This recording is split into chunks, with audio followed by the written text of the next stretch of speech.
Eugene, I'm very proud on behalf of the Law Society and Law Society Pro Bono Services to confer the Pro Bono Ambassador Award for 2020 on you. Thank you. Congratulations. Thank you. Good evening, Eugene. I hope you're comfortable and at ease in your eponymous law firm.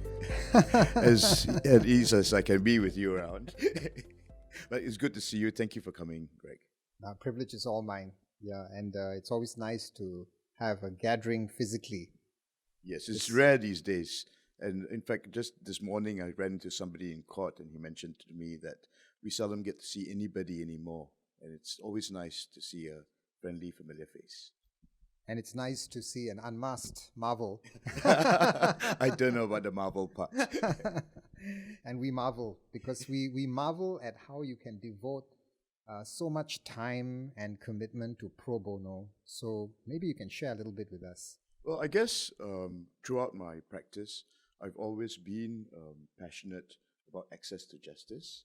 I think justice means little if your man in the street, the ordinary person, cannot get representation from good lawyers who are passionate about their cases and want to do the best for them. So that is something which has always been with me since a young age. And I think as lawyers, we are privileged to have a particular set of tools, particular knowledge that would assist not just the litigant, but the court and the prosecution will assist all parties to get the best possible and fair outcome of the proceedings. That's really wonderful, to hear that emphasis of passion for justice and something that was, there from very young as well, from what you shared, Eugene. So what does passion mean to you? Well, I guess... Can you unpack that? I guess passion is when you feel for something. It's hard to put it down in words, but I suppose when you're talking about work, I mean, at the end of the day, law is a profession. We do this for a living. This is work. So it must be something that you really enjoy. You enjoy the process. You enjoy the outcome. You enjoy the interactions with people. I think it's the enjoyment which goes with what you do. And that's how perhaps, and strong feelings that you have towards it. That's how I would describe what I mean by passion.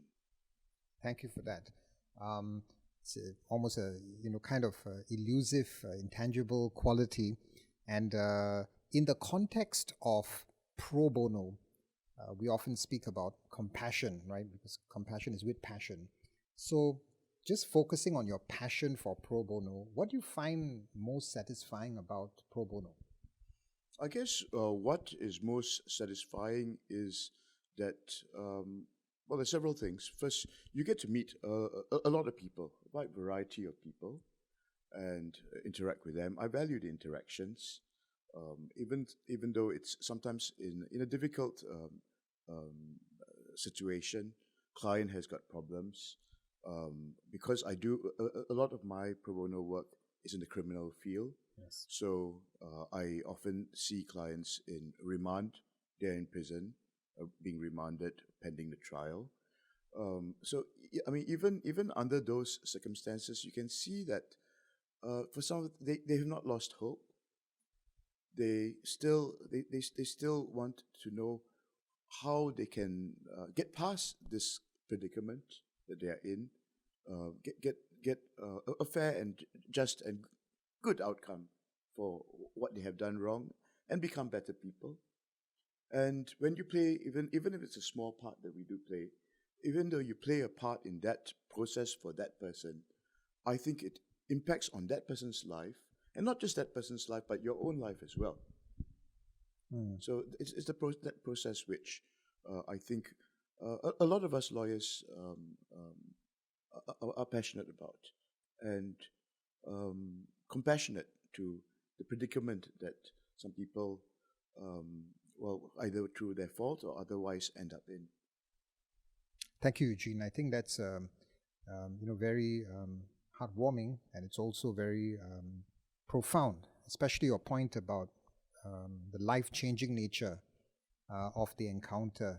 Changes the life of the person, that you're helping, it also changes your own life. Yes. So it's really, really fascinating thought there. And, you've taken on a number of high-profile cases, particularly, those on death row and LASCO cases and the like.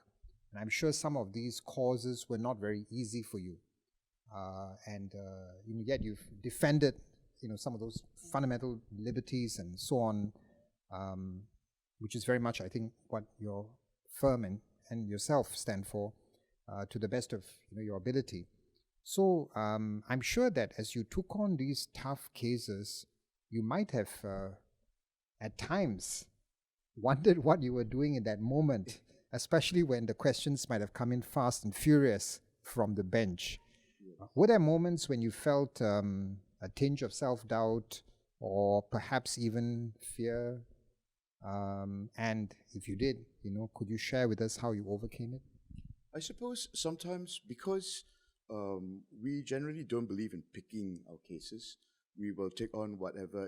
If somebody writes to us from prison and expresses the need for a lawyer, where, of course, it must be something within our expertise and where we are confident in acting in, we generally don't say no. So we've ended up sometimes taking on cases where, I must say, even as a fairly experienced criminal lawyer or someone who's also experienced in life, some of the facts can be shocking, and it is difficult to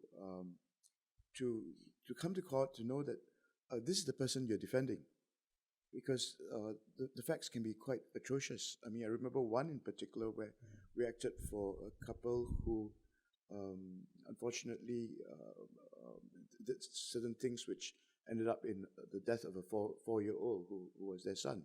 So it's difficult to stand up and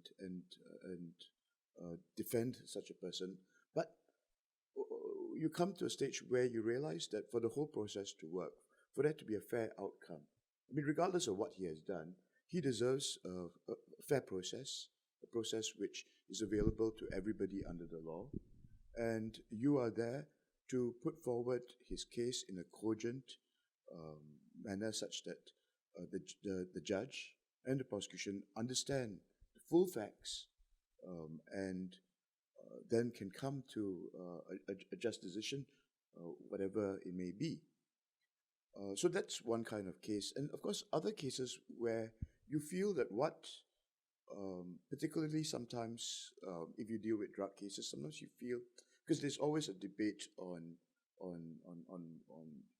the one hand, these people cause a lot of harm to society.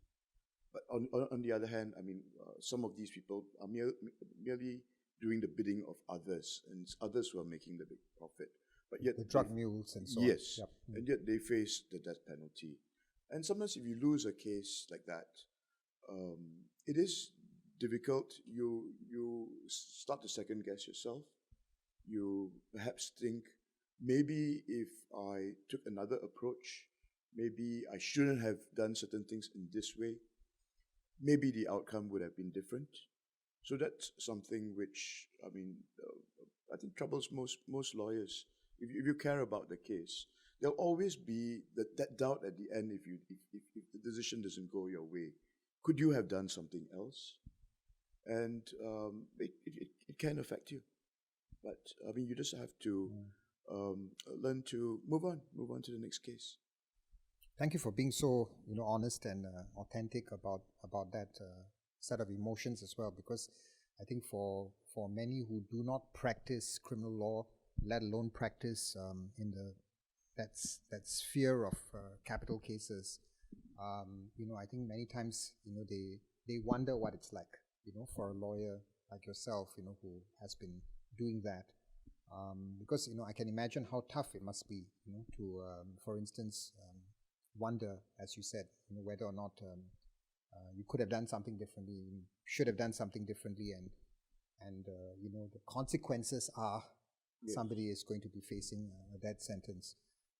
So thank you. It's pragmatic, but it's also very, very meaningful. And you mentioned this example of the case, involving a child. I'm sure that wasn't very easy for you because you are a father of 3 children. Yes, that's right. Yeah. So on that note, why don't you share with us also, how do you do it? I mean, how do you juggle all these many hats you have, managing partner, top criminal practitioner, pro bono counsel, father of 3, Oh, my wife probably will say I don't manage it very well. I try. I suppose it's a question of being able to organize your day, organize your time, organize the seasons. Because school holidays, and thankfully in December we do have hot vacation as well. So and the weekends. So you try to make best use of the weekends. Try not, if where possible, try not to do too much work over the weekends. Because the kids are also more free during the weekends. These days, during the week, kids themselves, sometimes their schedule is more packed than mine. So, Yes. so I think it's making the best use of weekends, making the best use of holidays. Unfortunately, we can't travel anymore, but I suppose a lot of us have made up for that by having staycations. Yes. So it's a matter of getting organized and knowing when to do what. Sure. Yeah, that's very practical. And I suppose COVID-19 in that regard has helped also in terms of people working from home and perhaps yourself Yes. as well to some extent. Yes, it has. It definitely has. It has also, this time of COVID, because of the time we spent at home, it also got me reflecting, and perhaps it's also to do with becoming, with getting a bit older, and you realize that there are so many other things that you have wanted to do in life, and it starts you thinking that old hobbies, or new hobbies that you want to pick up, and of course spending time with people who matter to you. I think this window of being at home a lot has set a lot of us thinking about what we do want to prioritize in life. That's very, very true. I think it's true for me too, and true for many of us. And I mentioned that, in the recent OLY speech, the introspection portion as well, that I think some of us have tried to get into in a greater way. Yes. Because of circuit breaker and other things. That's right. So you said your wife doesn't think you manage very well, and so with all these balls in the air, I know Yes. sometimes it may feel like a, Sometimes like a juggler. some of the balls will drop. Yeah. You just hope the balls don't break. Yes, and so when situations become quite tough in that sense, right? They say when the going gets tough, the tough get going. So how do you motivate yourself? How do you pick yourself and just keep going? Yeah, there are moments in practice. I think we all go through that, where something bad happens, something happens that makes you feel down. Problems seem insurmountable. Sometimes you feel like, I just don't want to get out of bed. I don't want to leave the house today. I don't want to do anything today because I just reach a point in something where I feel nothing's going right, looks insurmountable. I suppose with experience, what helps is you look back at other times in your life where you felt this way. And at least for me, I have come to realize that bad things happen for a reason, or you're down for a while for a reason. Case not going as you had planned. Yes. There's always a reason. And when you look back in your life and you consider some of the low points in your life, and then you consider what happens after that, you realize sometimes to get to a good place, you need to have gone through that journey, including the downs, including the problems. It matures you. It makes you a better person. It equips you with what you have to do next. So I think it's always good to look back at other times when you have been down, and then you realize, okay, I've done it before. I've overcome the problem, overcome the odds, and you try. You may not succeed all the time. Part of life is failing, and accepting that this time you failed. Don't do it again, or try not to. But we all know it will happen again. Pick yourself up and move on. Fantastic, philosophical and yet also practical, because in a sense you're kind of sharing a little bit about like failing forward, or even being resilient, and how you've grown stronger. And I know you share all that not from a theoretical perspective, but from a very experiential perspective. Yes, I mean, as senior lawyers, we've both gone through a lot, and we've learned. We both learn from experience. We learn from experience. Now, you are a great champion in pro bono, and we're very, very proud about this moment, and conferring the pro bono ambassadorship on you. But moving beyond the person to the firm, because I know your firm also stands for the ethos of defending fundamental liberties, and have been very much headliners on pro bono practice. How do you sustain this culture of pro bono in a firm? Do you have any tips for managing partners out there of law firms on how to imbue this culture in their firm? Sure.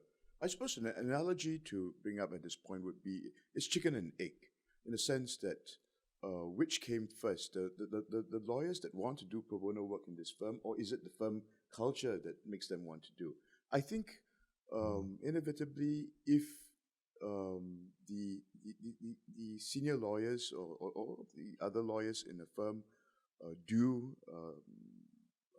are passionate about pro bono work, passionate about defending fundamental liberties, you will attract a certain kind of lawyer who wants to join your firm. You will attract the young lawyers who feel the same way about these things as you do. And so there does not need to be, when we interview people, we don't ask how do you feel about pro bono work? Because we see in the CV, it'll already all be there that they're passionate about this, passionate about that, and that's the kind of applicants we tend to get. And what we hope to do is to train these lawyers, give them a good environment where they are able to do well, both in paying work as well as pro bono work, because I think it is very important that if you want to do pro bono work well, you need to first take care of yourself. If you can't feed yourself, can't feed your family, I think it's difficult to help others. So I think it's with that in mind, it's important to have a good balance between paid work, where you can where lawyers, staff are provided for, and are in circumstances or in a situation where they're happy and motivated, and at that point, you can do the pro bono work because the electricity is on, it's been paid for. Good balance there. Yes. And it's a little bit like having the glass full first before you can start pouring out. Yes. If your glass is half empty or even near empty, yes, it's difficult to pour out into anyone else. That's true. That's true. Interesting. Just to pick up on something you shared, Eugene, about recruitment and the kind of applicants you get. It's a bit of a self-selection there because they probably know, yes, more about your firm before they even apply. But does that come up in the interviews as well? When the young lawyers apply, do they expressly indicate that they want to do pro bono, and how would you deal with that in the interview phase? Yes, without revealing all your trade secrets. Yeah, I mean, like I said earlier, it would be in their CVs when they come for interviews. They have a lot of questions. Yes, they tend to ask a lot about the pro bono culture. They also ask why we do it, and they test it against their reasons for wanting to get involved in defending fundamental liberties, pro bono work, and so that's basically how the interview goes. And what we try to instill in them is that it is not just about pro bono work.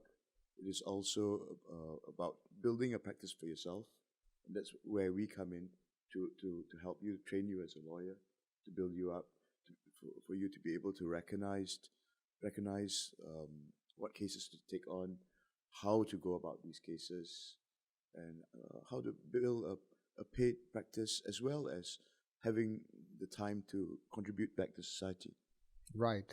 So, on that same theme as well, do you see a strategic value for juniors to be involved in pro bono work? Because, for instance, like, some of the other law firms would see that as a way to blood the youngsters, build their confidence, help them to make judgment calls, which they wouldn't otherwise be able to do in some of their early cases in their early career. But what's your take on that? Yeah, I agree, because whether you do commercial litigation, whether you do criminal litigation or arbitration, a very important part of that practice is cross-examination. And as a young lawyer, the best kind of cases to start to build your confidence is to take on a case which is just going to turn on the facts and start practicing your cross-examination. I mean, a lot of preparation needs to go into it. I mean, just because it's pro bono, it doesn't mean that you can just stumble around and try to somehow learn something. No, I mean, you got to come well prepared for it, usually with the advice of someone senior, preferably someone senior sits with you the first time, and as you do one case, two cases, three cases, confidence grows, and a lot of cross-examination is about confidence, because especially in a commercial dispute, you may be sitting across, you may be a chief executive officer, somebody important sitting in the witness box. This person's very savvy, commercially savvy, intelligent, articulate, and you have to cross-examine that person in an area where he's the expert. And so before you can do that, you must have a certain amount of confidence. And that confidence can only be built up by doing the cases. Start at a young age, cross-examine, and then move on to more difficult cases. And then you build up the skills and, most importantly, the confidence. Very well said. And of course, with experts, there's a lot more sophistication in terms of cross-examination. Yes, certainly. Yes. So, and I've come to the last question of my cross-examination of you. I don't know if I've been holding my own, but I try. More than holding your own. It's been fascinating. So, final question for you, Eugene, is, what can the profession do? What more can the legal industry do to promote pro bono?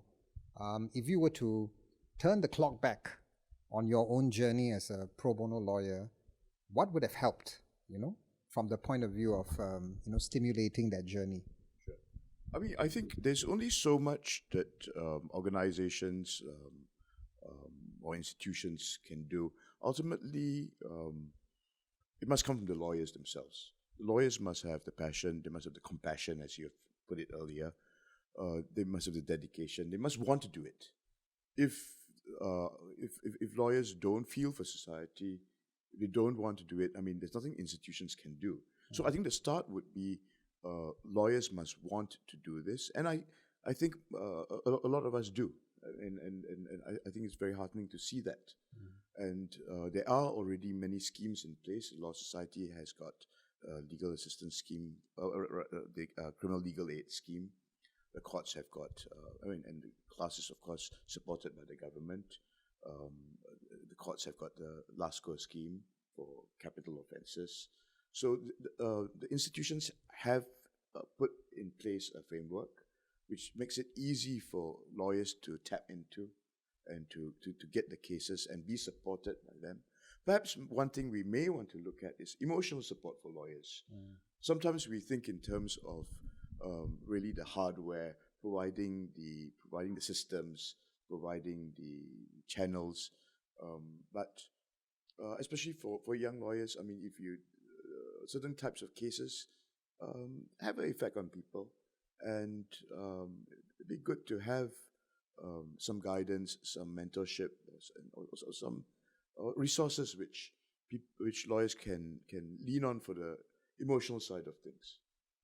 Perhaps that's one thing we can look at. Thank you, Eugene. That's a very thoughtful point. So, Eugene, for this next segment, you will see before you 7 pieces of paper which are folded.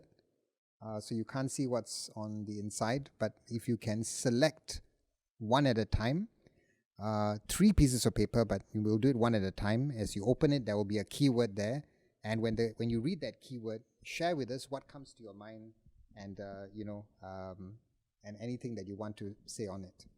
Okay, this sounds stressful, but I'll give it a shot. So I look at it, or I should just show the audience, or I just show you. You open it, and I read it out aloud, and show it to the camera, so the camera can capture the keyword too. Compassion. So I'm supposed to now say something about compassion. Whatever comes to your mind. Okay. I think in life I've seen many lawyers extend so much compassion to their clients. As a young lawyer, I used to see senior lawyers. There was one particular senior lawyer. I mean, I think I can name him. I saw Mr. Peter Fernando in court when I was a young lawyer. He was acting for a member of a family, for the head of the family, the husband. And the whole family were living in a lorry. They didn't have a home. The husband used the lorry for his business, and they lived in the lorry. And I heard him deliver the mitigation plea. I mean, as always, he spoke about it very passionately. And at the end, what the compassion I saw is, I saw him slowly slip some money to the family, because I think he knew that they would need something to get through the next few days, because the father was now going to go to prison. So I felt, I mean, that it's nice to see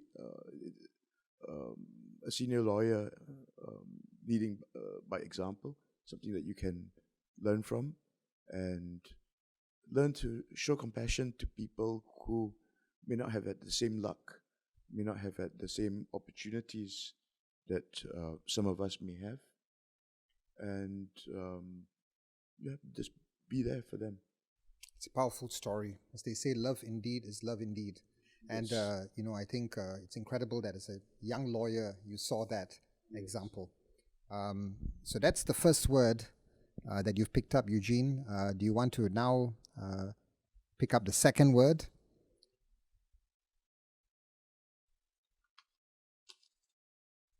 Family. I suppose maybe I will give a bit of a more unconventional answer, not just speak about my family, but I think in terms of society, I would see us as an extended family where we can do so much for one another if we put our minds to it. And I think as a society we should, especially because the way economics goes, the way because of technology, a greater part of the pie is being shared by fewer people, which means you will get, like, even COVID has shown us that white collar workers work at home quite seamlessly. If you do not have a white collar job, more often than not, you will have to show up physically at your workplace. And with COVID, it's not possible, and for a lot of people, jobs were lost because the businesses just could not function. So, in that sense, it affected certain members of society disproportionately, and I think we have to realize that, and come back to the earlier word, compassion, empathy, because I mean we are all one family. And no one should be left behind. Very sharp observation, and thank you for those words. And so that leaves you with the third mysterious word. I hope it's not too scary. Time. I suppose it's something we all wish that we had more of, something we all wish we can turn back. Sometimes we want to see whether we can see forward. So time is important. A minute lost cannot be won back. And I think we need to treasure time with people that we care about, time to prepare our work. I think we both know that litigation is really 99% preparation. You have to know the documents, you have to know your case, you have to know your facts, you have to know your witness, you have to know your client. So these are things that we have to invest time in to get some fulfillment out of what we do. You're not prepared to do the time, you won't feel satisfied with your work. So I think that's what I have to say about time.